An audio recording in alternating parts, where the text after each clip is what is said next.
नमस्कार साथियों, स्वागत है आप सभी का आकाश सर स्टडी पॉइंट पर। तो आइए पढ़ते हैं प्रकाश का अपवर्तन और प्रकाश का परावर्तन। मैंने पहले ही करा दिया है आपको। उस वीडियो का मैं इसके नीचे डिस्क्रिप्शन में लिंक दे दूंगा, आप वहां से उसे देख सकते हैं। ठीक है, तो आज हम क्लास 10th की साइंस से और पढ़ रहे हैं प्रकाश का अपवर्तन। तो देखिए, प्रकाश का अपवर्तन होता क्या है। यानी कि अगर कोई भी प्रकाश किरण सीधी जा रही है और एक माध्यम से दूसरे माध्यम में जा रही है और जाने के पश्चात अपने मार्ग से विचलित हो रही है, यानी किसी एक रास्ते से जा रही है और जैसे ही वो दूसरे माध्यम में गई तो जिस रास्ते से वो जा रही थी उस रास्ते से हट गई, दूर हट गई, चेंज कर दिया उसने रास्ता, उसी को हम प्रकाश का अपवर्तन कहते हैं। ठीक है, देखिए, प्रकाश किरण के एक माध्यम से दूसरे माध्यम में जाने पर अपने मार्ग से विचलित होने को प्रकाश का अपवर्तन कहते हैं। ठीक है, माध्यम दो प्रकार के होते हैं, एक होता है विरल माध्यम और एक होता है सघन माध्यम। अब विरल माध्यम क्या होता है और सघन माध्यम क्या होता है, हम कैसे पहचानेंगे भाई कि कोई विरल माध्यम है या कोई सघन माध्यम है। तो देखो, यहाँ इस चित्र में दिखा रखा है हमें, ये एक लाइन खींची हुई है, इसे एक बॉर्डर भी कह सकते हैं। तो ऊपर एक माध्यम हो गया और नीचे दूसरा माध्यम हो गया। ऊपर यहाँ इसने इस माध्यम का नाम दिया है वायु और नीचे वाले का दे रखा है कांच। तो कोई भी प्रकाश की किरण आती हुई किरण को कहते हैं आपतित किरण, और इस जगह टकरा करके यानी इस दूसरे माध्यम में जब ये प्रवेश कर रही है तो देखो, इसे जाना चाहिए था ऐसे, लेकिन ये थोड़ी अविलंब की ओर बेंड हो गई, अविलंब की ओर झुक गई है। तो जब कोई किरण एक माध्यम से दूसरे माध्यम में जाने पर अविलंब की ओर झुकती है तो जो पहला माध्यम होता है वो होता है विरल माध्यम और दूसरा होता है सघन माध्यम। ठीक है, ऐसे ही जस्ट इसके अपोजिट देखते हैं। अगर कोई भी प्रकाश की किरण आ रही है और किसी दूसरे माध्यम में जाने पर वह अविलंब से दूर हट जाए, अविलंब से क्या हो जाए, दूर हट जाए, तो पहला माध्यम जो होगा वो सघन माध्यम होगा और दूसरा माध्यम विरल माध्यम होगा। आइए देखते हैं प्रकाश के अपवर्तन के नियम। यानी कि प्रकाश के जिस तरह परावर्तन के कुछ नियम थे, वैसे ही प्रकाश के अपवर्तन के भी कुछ नियम होते हैं। तो देखते हैं प्रकाश के अपवर्तन के नियम। अपवर्तन के दो नियम होते हैं। केवल अपवर्तन के कितने नियम होते हैं? दो। कौन कौन से? तो देखिए, पहला है आपतित किरण अपवर्तित किरण तथा दोनों माध्यमों को पृथक करने वाले पृष्ठ के आयतन बिंदु पर अविलंब तीनों एक ही तल में होते हैं। ठीक है, देखिए जैसे कि मैंने एक लाइन ड्रॉ की है, ठीक है, और एक माध्यम ये हो गया हमारा माध्यम फर्स्ट और ये हो गया हमारा माध्यम सेकंड। ठीक है, अब कोई भी प्रकाश की किरण आ रही है और इस माध्यम से होकर के दूसरे माध्यम में जा रही है। अब जहाँ ये दोनों टकराती हैं वहीं हम खींचते हैं एक अविलंब। अब हमसे पहला जो नियम है इसका वो क्या कह रहा है, तो यानी कि आपतित किरण, यानी कि ये जो किरण आई है ये होगी आपतित किरण। ठीक है, और अपवर्तित किरण, यहाँ से अपवर्तन होने के बाद ये किरण कौन सी हो गई? अपवर्तित किरण। ठीक है, अपवर्तित किरण तथा दोनों माध्यमों को पृथक करने वाले पृष्ठ के आपतन बिंदु पर अविलंब। ये दोनों माध्यमों को अलग करता है पृष्ठ, इसके आपतन बिंदु पर ये जो अविलंब है, तीनों कहाँ होते हैं? एक ही तल में होते हैं, एक ही बिंदु पर होते हैं। ठीक है, नेक्स्ट है हमारा, नेक्स्ट नियम क्या है इसका, तो कह रहा है किन्हीं दो माध्यमों के लिए तथा एक ही रंग के प्रकाश के लिए आपतन कोण की ज्या तथा अपवर्तन कोण की ज्या sin E का अनुपात एक नियतांक होता है। यदि आपतन कोण I तथा अपवर्तन कोण R है तो, देखो ये तो हो गया हमारा फर्स्ट नियम।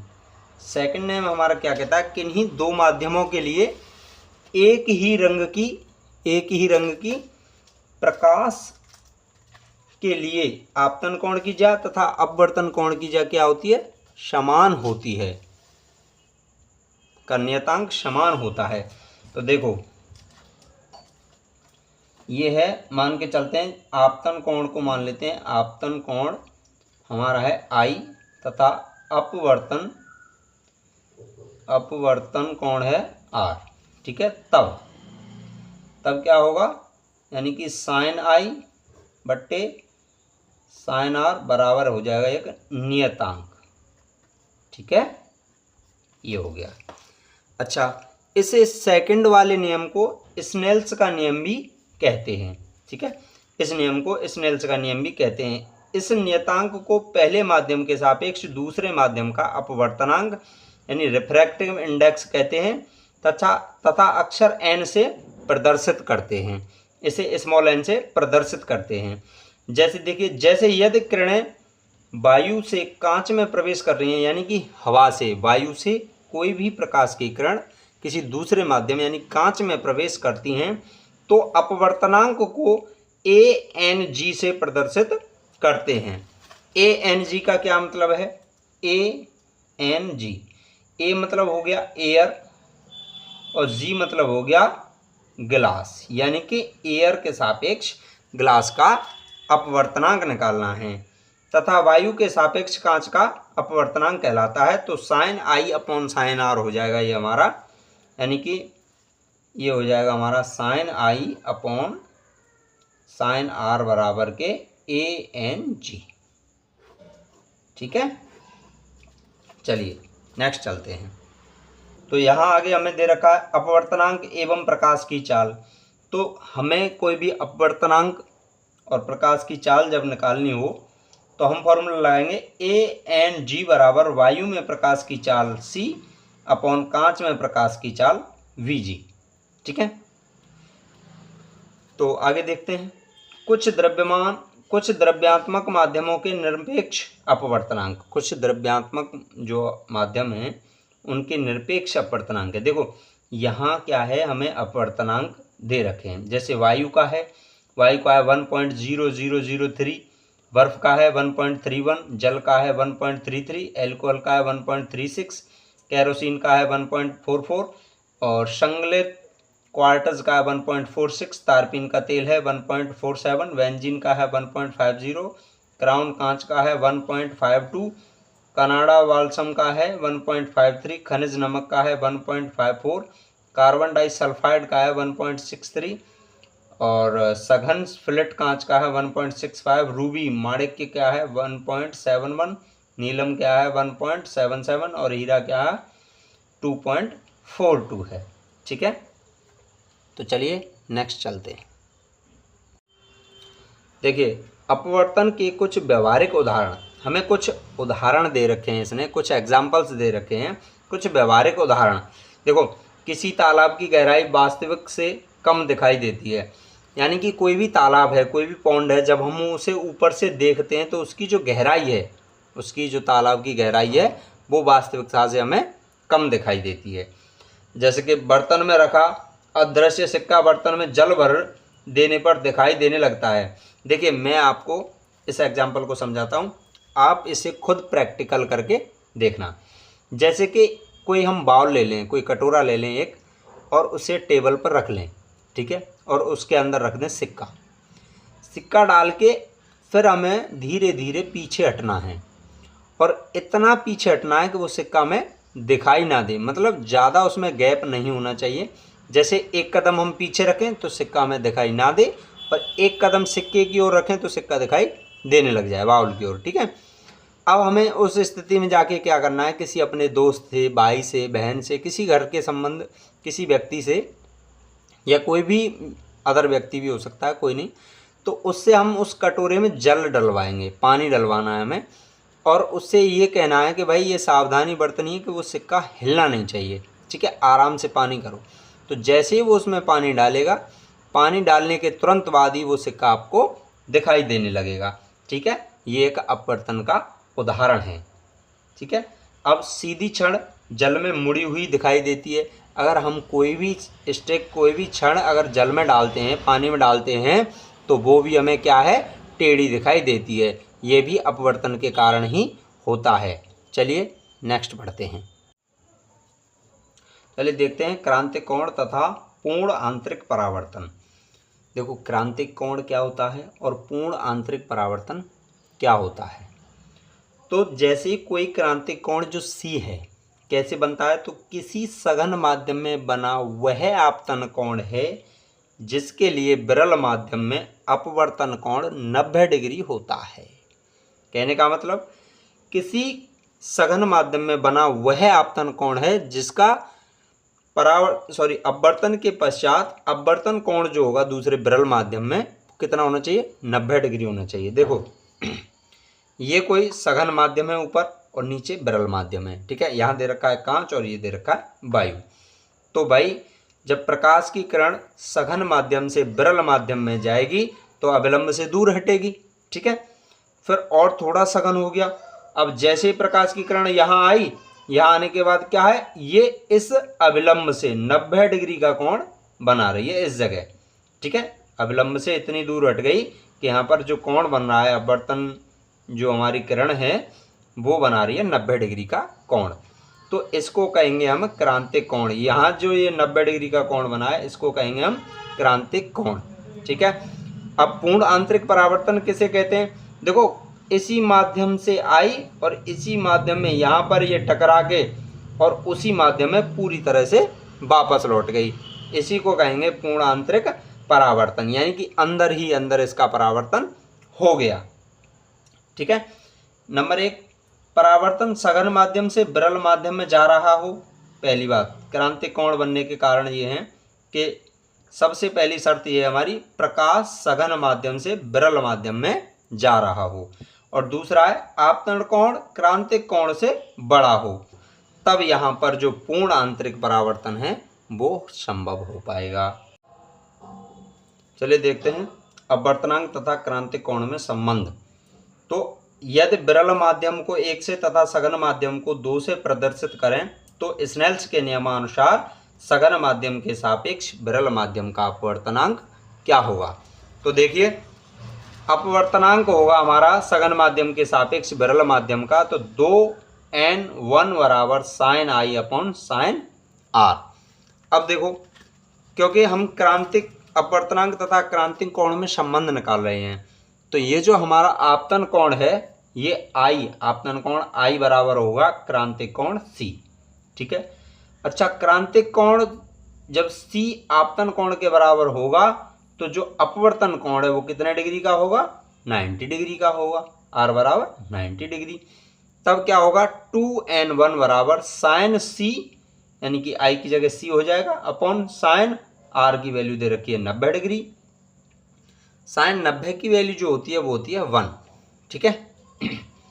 अब यहाँ पर 2n1 यानी कि 2n1 बराबर होगा 1 अपॉन n2, जहाँ 1n2 विरल माध्यम के सापेक्ष सघन माध्यम का अपवर्तनांक है, तो 1 अपॉन n2 बराबर हो जाएगा साइन C, ठीक है। और 1n2 क्या हो जाएगा, 1n2 बराबर हो जाएगा 1 upon sine C, 1 upon sine C, ठीक है। समझ में आ गया, यानी कि 1n2 बराबर हो जाएगा 1 अपॉन साइन C।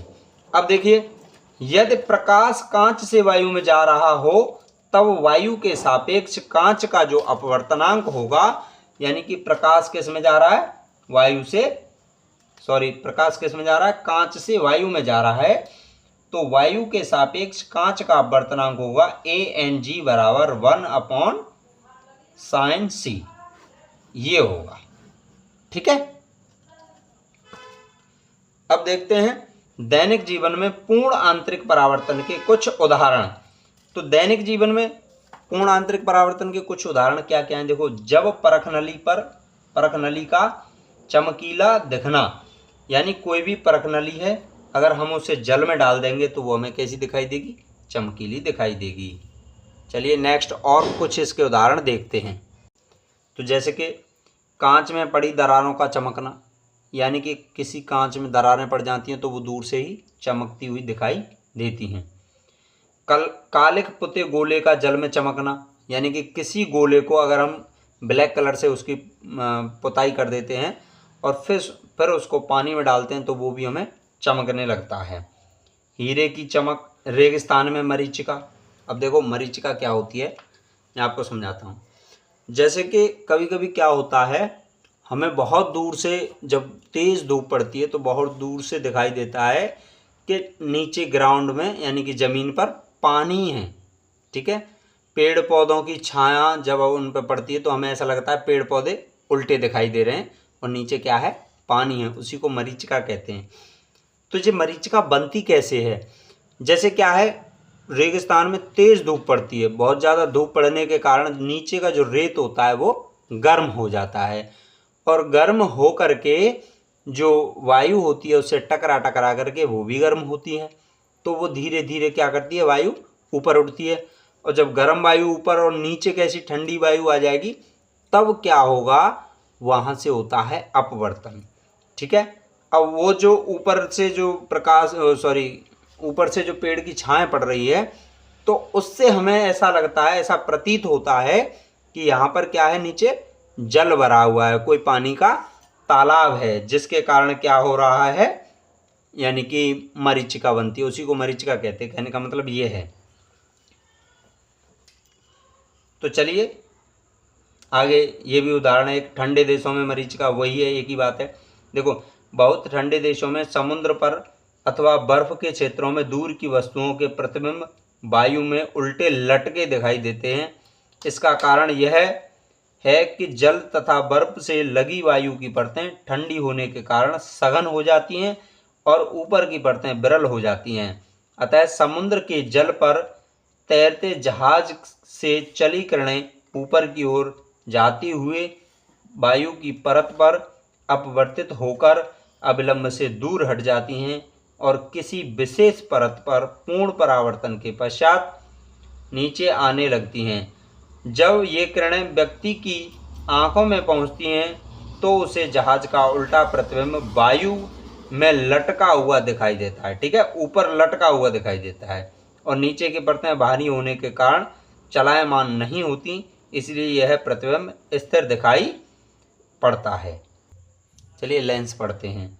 तो लेंस एक ऐसा पारदर्शी माध्यम है जैसे कांच होता है जो दो गोलीय पृष्ठों से अथवा एक गोलीय तथा एक समतल पृष्ठ से घिरा होता है। लेंस मुख्यतः दो प्रकार के होते हैं। लेंस दो प्रकार के होते हैं, एक होता है उत्तल लेंस और दूसरा होता है अवतल लेंस। अब हम कैसे पहचानें कि कौन सा उत्तल लेंस है और कौन सा अवतल लेंस है। तो देखो उत्तल लेंस बीच में से मोटे तथा किनारों पर पतले होते हैं, परंतु अवतल लेंस बीच में से पतले तथा किनारों पर मोटे होते हैं, ठीक है। अब गोलीय पृष्ठों वाले उत्तल तथा अवतल लेंस दिखाए गए हैं। देखो ये दिखाए गए हैं, ये तो उत्तल लेंस है और ये हमारा क्या है, अवतल लेंस है। लेंस के दोनों पृष्ठों के वक्रता केंद्रों को मिलाने वाली रेखा को लेंस की मुख्य अक्ष कहते हैं। ये है यहाँ इसके वक्रता केंद्र हैं, इन दोनों को मिलाने वाली रेखा को हम क्या कहते हैं, तो मुख्य अक्ष कहते हैं। चलिए नेक्स्ट पढ़ते हैं। चलिए देखते हैं लेंसों की अभिसारी तथा अपसारी प्रकृति। यानी कि लेंस, दोनों लेंस, एक कन्वर्जिंग होता है, एक डाइवर्जिंग। कहने का मतलब एक लेंस पर आकर के कोई प्रकाश की किरणें पड़ी और वो लेंस उसको एक जगह, एक बिंदु पर मिला दे उनको अपवर्तन के पश्चात, तो उसे कहेंगे हम अभिसारी लेंस। तथा कोई भी लेंस प्रकाश की किरणें जिस पर आती हैं उनको अलग अलग फैला दे, उसे कहेंगे हम अपसारी लेंस। देखिए उत्तल लेंस प्रकाश किरणों को एक बिंदु पर एकत्रित करता है, इस कारण इस लेंस को अभिसारी लेंस कहते हैं, ठीक है। उत्तल लेंस को बोलते हैं अभिसारी लेंस। इसके विपरीत अवतल लेंस क्या करता है, गिरने वाली किरणों को लेंस के दोनों पृष्ठों से अपवर्तित होकर के मुख्य अक्ष के बाहर की ओर विभिन्न कोणों में फैला देता है, मतलब चारों तरफ फैला देता है। उसी को हम कहते हैं अपसारी लेंस। अब देखिए लेंसों से संबंधित कुछ परिभाषाएं हैं। लेंसों से संबंधित कुछ परिभाषाएं, तो पहली है प्रकाशिक केंद्र, यानी कि ऑप्टिकल सेंटर किसे कहते हैं। तो एक पतले लेंस का प्रकाशिक केंद्र लेंस की मुख्य अक्ष पर स्थित वह बिंदु है जिससे होकर गुजरने वाली प्रकाश किरण बिना विचलित हुए सीधी निकल जाती है। इस लेंस के दोनों पृष्ठों की वक्रता त्रिज्याएं बराबर होती हैं, तब लेंस का मध्य बिंदु ही प्रकाशिक केंद्र होता है। कहने का मतलब ये जो लेंस है इसके बीचों बीच ये जो पॉइंट है मध्य बिंदु, जिसे हम प्रकाशिक केंद्र बोलते हैं, ठीक है। ऐसे ही इसमें भी है, इसके अंदर ये जो बीच में पॉइंट है इसे हम प्रकाशिक केंद्र बोलते हैं। अब देखते हैं फोकस तथा फोकस दूरी, यानी कि फोकस तथा फोकस दूरी क्या क्या होती है। तो देखो, लेंस की मुख्य अक्ष पर स्थित एक बिंदु से चलने वाली किरणें अथवा एक निश्चित बिंदु की ओर जाती हुई प्रतीत होने वाली किरणें लेंस में से अपवर्तित होकर मुख्य अक्ष के समांतर हो जाती हैं। देखो, ये हमारा उत्तल लेंस है, इस पॉइंट से एक बिंदु से ये किरणें जा रही हैं और लेंस से होकर के एक दूसरे के क्या हो गई हैं, समांतर हो गई हैं, ठीक है। अच्छा, यहाँ हमें ये जो किरणें हैं जाती हुई प्रतीत हो रही हैं। तो जैसे ये किरणें आई हैं और एक दूसरे के अपवर्तन के पश्चात क्या हो रही हैं, एक दूसरे के समांतर हो रही हैं। तो ये वाली उत्तल लेंस में जिस पॉइंट से ये जो आई थी किरणें उसको कहेंगे हम फोकस। अच्छा, इसमें जिस पॉइंट से आती हुई प्रतीत हो रही हैं उस पॉइंट को फोकस कहेंगे। तो चलिए नेक्स्ट कुछ और परिभाषाएं देखते हैं। आगे हमारा फोकस तल, फोकस प्लेन किसे कहते हैं। तो लेंस के फोकस में से होकर जाने वाली तथा मुख्य अक्ष के लंबवत तल को लेंस का फोकस तल कहते हैं। अब देखो, लेंस द्वारा प्रतिबिंब बनाने के नियम, लेंस के द्वारा प्रतिबिंब बनाने के भी कुछ नियम होते हैं। तो पहला है, लेंस के प्रथम फोकस से होकर जाने वाली उत्तल लेंस में किरण या प्रथम फोकस की ओर जाती हुई प्रतीत होने वाली ये अवतल लेंस में किरण लेंस से निकलने पर मुख्य अक्ष के समांतर हो जाती है। देखो, उत्तल लेंस में क्या होता है, लेंस के प्रथम फोकस से होकर जाने वाली किरण, तथा अवतल लेंस में क्या होता है, लेंस के प्रथम फोकस की ओर जाती हुई किरण। तो ये क्या है, अपवर्तन के पश्चात क्या होती है, किरण लेंस के निकलने पर, यानी किरण लेंस से निकलने पर मुख्य अक्ष के समांतर हो जाती हैं। दूसरा पॉइंट है, लेंस की मुख्य अक्ष के समांतर चलने वाली किरण लेंस से निकलने पर द्वितीय फोकस से होकर जाती हैं, ठीक है, या जाती हुई प्रतीत होती हैं। तीसरा पॉइंट है, लेंस के प्रकाशिक केंद्र से होकर जाने वाली किरण बिना विचलित व बिना स्थापित हुए सीधी चली जाती हैं। आगे है उत्तल लेंस द्वारा प्रतिबिंब का बनना, यानी कि उत्तल लेंस के द्वारा प्रतिबिंब कैसे और कहां कहां पर बनता है। तो देखिए, जब वस्तु अनंत पर हो, यानी कि कोई वस्तु इन्फिनिटी पर रखी है, अनंत पर रखी है, तो उत्तल लेंस में प्रतिबिंब कहां पर बनेगा और कैसा होगा। तो देखो, जब वस्तु अनंत पर रखी होगी तो वस्तु जो प्रतिबिंब बनेगा वो वस्तु का बहुत ही छोटा बिंदु के समान होगा, एकदम बिंदु साइज का होगा। और कैसा होगा, उल्टा होगा, वास्तविक प्रतिबिंब होगा, लेंस के द्वितीय फोकस F2 पर बनेगा। कहां पर बनेगा, ये द्वितीय फोकस F2 पर बनेगा, ठीक है। दूसरा है, वस्तु अनंत व फोकस, वस्तु अनंत व 2F1 के बीच में हो। जब वस्तु अनंत पर और 2F1 के बीच में होगी तब इसका प्रतिबिंब कहां बनेगा। तो प्रतिबिंब लेंस के दूसरी ओर, यानी लेंस के दूसरी ओर बनेगा, 2F2 पर बनेगा, या 2F2 से कम दूरी पर स्थित होगा, यानी लेंस की तरफ बनेगा, 2F2 से लेंस की तरफ बनेगा। कैसा होगा, वास्तविक उल्टा व वस्तु से छोटा होगा। चलिए नेक्स्ट है, वस्तु 2F1 पर हो और जब वस्तु 2F1 पर ही रखी हो तब प्रतिबिंब कैसा होगा।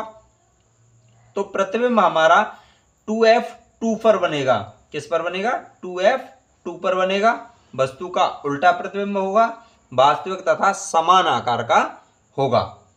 नेक्स्ट है हमारा, वस्तु F1 तथा 2F1 के बीच में हो। अगर वस्तु F1 और 2F1 के बीच में होगी तो जो प्रतिबिंब होगा वो वस्तु का वास्तविक उल्टा तथा वस्तु से बड़ा बनेगा। यानी देखो, जैसे जैसे पहले हमारी किरण कहाँ थी, सॉरी हमारी ऑब्जेक्ट पहले कहाँ रखी हुई थी, वस्तु अनंत पर रखी हुई थी, तो F2 पर बन रहा था। फिर हमने क्या किया, अनंत व 2F1 के बीच में वस्तु को रख दिया तो F2 से दूर हट गया। अब हमने क्या किया, वस्तु 2F1 पर ही रख दी तो 2F2 पर बन गया। यानी कहने का मतलब यह है, जैसे जैसे हम इधर से लेफ्ट साइड से वस्तु को लेंस के सामने या लेंस की तरफ उसे खिसकाते जाएंगे तो प्रतिबिंब भी लेंस से दूर हटता जाएगा। ठीक है, चलिए नेक्स्ट देखते हैं। वस्तु प्रथम फोकस F1 पर हो। अगर वस्तु प्रथम फोकस F1 पर होगी तो प्रतिबिंब कहाँ बनेगा? इसका अनंत पर बनेगा, वास्तविक होगा, वस्तु से उल्टा होगा और वस्तु से बहुत ही बड़ा बनेगा। ठीक है, अब नेक्स्ट है छठवां, वस्तु फोकस तथा लेंस के बीच में हो। अगर वस्तु फोकस और लेंस के बीच में हो तब प्रतिबिंब कैसा बनेगा? तब प्रतिबिंब लेंस के उसी ओर बनता है जिधर वस्तु रखी होती है तथा आभासी बनता है, सीधा व वस्तु से बड़ा बनता है। ठीक है, अब देखो अवतल लेंस द्वारा प्रतिबिंब का बनना, यानी कि अवतल लेंस के द्वारा प्रतिबिंब किस प्रकार से बनता है। तो देखो, जब कोई वस्तु अवतल लेंस के सामने अनंत दूरी पर रखी है तो उसका प्रतिबिंब बिंदु के आकार का, आभासी तथा सीधा F1 पर ही बनता है। ठीक है, अच्छा आगे है, वस्तु की किसी भी स्थिति में, यानी अवतल लेंस के लिए वस्तु की किसी भी स्थिति के लिए अवतल लेंस द्वारा बना प्रतिबिंब सदैव ही कैसा होगा? आभासी होगा, सीधा होगा, वस्तु से छोटा बनेगा तथा लेंस व फोकस के बीच ही बनता है। यदि वस्तु अवतल लेंस के फोकस पर हो तब प्रतिबिंब लेंस व फोकस के ठीक बीच में बनता है। देखो आगे यहाँ कई सारी स्थितियां दे रखी हैं हमें उत्तल लेंस द्वारा, यानी लेंसों द्वारा वस्तु की विभिन्न स्थितियों में प्रतिबिंब बनना। ये मैंने जो पूरे चित्र के हिसाब से आपको समझाए हैं यहाँ एक टेबल में दे रखे हैं। आगे मैं अभी दिखाता हूँ आपको। आगे देखिए, ये दे रखे हैं, पूरी 6 स्थिति दे रखी हैं, अवतल लेंस की दोनों स्थिति यहाँ पे दे रखी हैं। ठीक है, अब क्या है? निर्देशांक ज्यामिति की चिन्ह परिपाटी, यानी कि लेंस के लिए अब हम चिन्ह परिपाटी देखते हैं। अच्छा, चिन्ह परिपाटी लेंस के लिए ये बहुत ही इम्पोर्टेंट चीज़ है।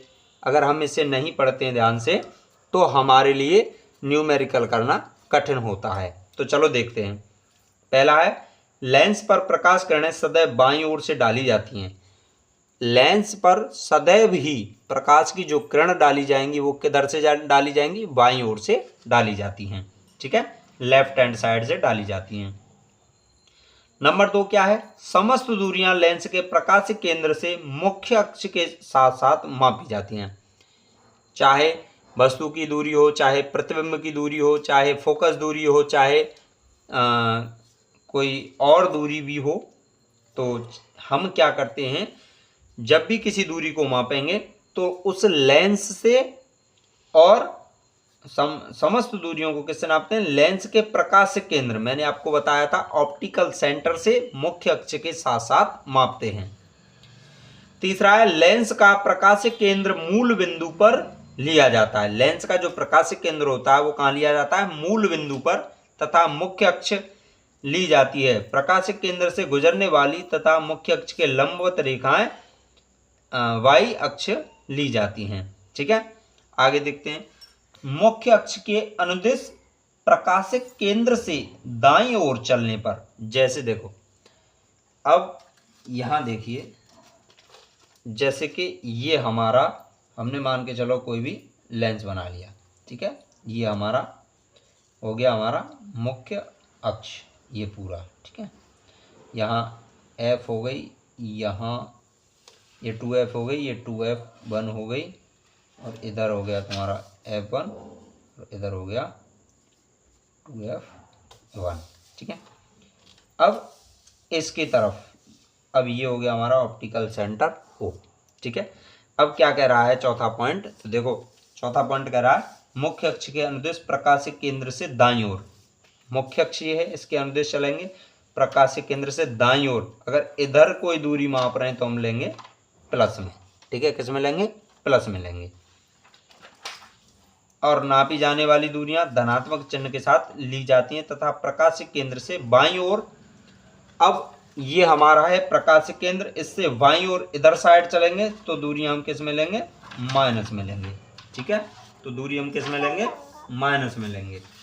नहीं बेटा, नेक्स्ट है प्रतिबिंब तथा वस्तु की लंबाई मुख्य अक्ष से ऊपर की ओर धनात्मक तथा नीचे की ओर ऋणात्मक लेते हैं। यानी कि ये हमारा मुख्य अक्ष है, इसमें अगर ऊपर की ओर प्रतिबिंब या वस्तु दे रखी है तो उसे हम प्लस में लेंगे, और नीचे की ओर दे रखी है तो उसे किस में लेंगे, माइनस में लेंगे। ठीक है, चलो आगे देखते हैं। तो लेंस के लिए यू वी तथा एफ में संबंध। अब उत्तल लेंस के लिए और अवतल लेंस के लिए, दोनों के लिए इसमें क्या है, इसने सॉल्व पूरा किया है, बना के दे रखा है। तो मैं आपको केवल शॉर्ट में इसका फॉर्मूला बता देता हूँ। चाहे उत्तल लेंस हो चाहे अवतल लेंस हो, हमारा जो लेंस का फॉर्मूला जो होता है वो होगा 1/f बराबर 1/v माइनस 1/u। इस सूत्र को हमेशा याद रखना, जिससे कि हमें न्यूमेरिकल करने में समस्या नहीं आएगी। ठीक है, चलिए नेक्स्ट देखते हैं। रेखीय आवर्धन, लीनियर मैग्निफिकेशन। तो रेखीय आवर्धन क्या होता है? अब रेखीय आवर्धन निकालने के लिए भी एक फॉर्मूला होता है। ठीक है, तो किस तरीके से हम रेखीय आवर्धन निकालते हैं, देखो। अगर हमें किसी वस्तु का रेखीय आवर्धन चाहिए तो हम लिखते हैं रेखीय आवर्धन m बराबर h डैश अपॉन h। ठीक है, h डैश अपॉन h क्या होता है भाई? h डैश जो होता है वो होती है प्रतिबिंब की लंबाई। ठीक है, अपॉन h क्या होती है? वस्तु की लंबाई। ठीक है, प्रतिबिंब की लंबाई तथा वस्तु की लंबाई का अनुपात निकाल लीजिए, हमें आवर्धन मिल जाएगा। कभी कभी क्या होता है, क्वेश्चन में हमें वस्तु की ऊंचाई या वस्तु की लंबाई हमें नहीं दी रखी होती है, तो हम क्या करते हैं, उसके लिए वस्तु की दूरी तथा प्रतिबिंब की दूरी का अनुपात निकाल लेते हैं। तो यहाँ फॉर्मूला बन जाएगा m बराबर v/u। ठीक है, अब देखिए, जैसे इसकी हमें डेफिनेशन दे रखी है, लेंस द्वारा बने किसी वस्तु के प्रतिबिंब की लंबाई तथा वस्तु की लंबाई के अनुपात को रेखीय आवर्धन कहते हैं। अब इसमें हमें निकालनी होती है लेंस की क्षमता, पावर ऑफ लेंस। तो लेंस की क्षमता निकालने के लिए देखते हैं, किसी लेंस की क्षमता P लेंस की फोकस दूरी के प्रतिलोम यानी कि रेसिप्रोकल होती है, के बराबर होती है, जबकि फोकस दूरी मीटर में मापी गई हो। अब देखो, जैसे कि अगर हमें फोकस दूरी दे रखी है मीटर में, तो हम क्षमता यानी कि लेंस की क्षमता पावर बराबर 1/f लेते हैं, ये वाला फॉर्मूला लगाते हैं। अगर यही फोकस दूरी हमें सेंटीमीटर में दी गई हो, तब हम पावर कैसे निकालेंगे? तो इसके लिए फॉर्मूला होता है हमारा 100/f।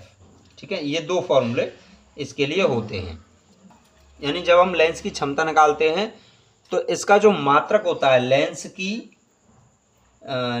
की क्षमता का जो मात्रक होगा वो क्या होगा? नहीं बेटा शानू रुको। तो देखो, लेंस की क्षमता बराबर होता है, क्या इसका मात्रक होता है? तो लेंस की क्षमता का मात्रक क्या होता है? तो होता है डायोप्टर। ठीक है, इसे हम कैपिटल D से भी प्रदर्शित करते हैं। देखो, आगे हमें दे रखा है उत्तल लेंस तथा अवतल लेंस तथा कांच की प्लेट की जांच हम पहचान कैसे करते हैं। तो पहला पॉइंट है, स्पर्श करके देखते हैं। उत्तल लेंस बीच में मोटे तथा किनारों पर पतले होते हैं, इसके विपरीत अवतल लेंस बीच में पतले तथा किनारों पर मोटे होते हैं, और कांच की प्लेट सब स्थानों पर समान मोटाई की होती है। ठीक है, प्रतिबिंब देखकर भी कर सकते हैं हम इसका। अच्छा, लेंसों का उपयोग, यूज ऑफ लेंसेज, ये मेन है हमारा, इसे देख लीजिए एक बार। तो आगे है लेंसों का उपयोग, ये मेन है, इसे देखते हैं। देखो, लेंसों का हमारे दैनिक जीवन में बहुत उपयोग है। घड़ी साज, घड़ी के छोटे छोटे पुर्जों तथा डॉक्टर आँख कान में बीमारी उत्तल लेंस लगाकर ही देखते हैं। यानी कि जब कोई घड़ी बनाने वाला होता है तो घड़ी के जो छोटे छोटे पुर्जे होते हैं उनको, तथा डॉक्टर जो आँख नाक कान की जो बीमारियां होती हैं उनको भी देखने के लिए किसका यूज करते हैं? उत्तल लेंस का यूज करते हैं।